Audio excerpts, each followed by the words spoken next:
Hello everyone, we are back with another episode of PT 2 Minutes. Today we will have a question on Green Revolution. I'll give you some time, mark the correct answer. So now let's discuss question. So question is saying about the consider the statement regarding Green Revolution. First statement is high yielding varieties, then irrigation, use of chemical, insecticide and agriculture credit. Now question is asking how many of the above were the contributor. So you need to know, this statement is asking contributor, how this contributed or not with regard to Green Revolution. So let's discuss each point one by one. High yielding variety, yes, it was a contributor to Green Revolution. How? The Mexican seed brought from Mexico, the originator of the seed normal Borlaug, it contributed to high yielding varieties. Second, irrigation facility, yes, high yielding variety seeds, constant irrigation facility, and the region around Punjab and UP, they brought very good amount of irrigation, the Bhakra Nangal Dam and other dams. So yes, irrigation facility contributed to the Green Revolution.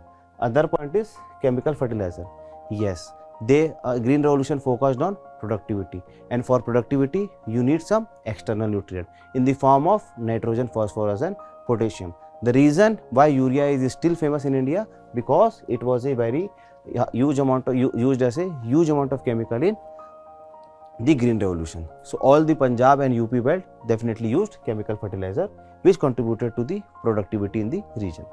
Second is insecticide and pesticide.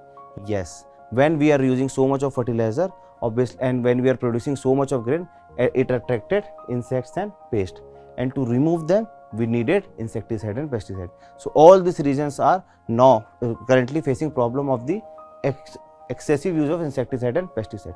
So yes, this statement is also correct. Now coming on to the last statement, access to credit. Definitely irrigation, high yielding varieties, chemical fertilizers, insecticides, all this required a huge amount of money for the farmer to procure them from the market. So for which they needed credit, and until and unless the region around Punjab, UP and Haryana did have credit, they could not purchase the farm product. So that's why this statement also becomes right. So our answer is all 5. So those who have marked all 5 statements, many congratulations to you. For more such video, follow PT 2 Minutes. Thank you.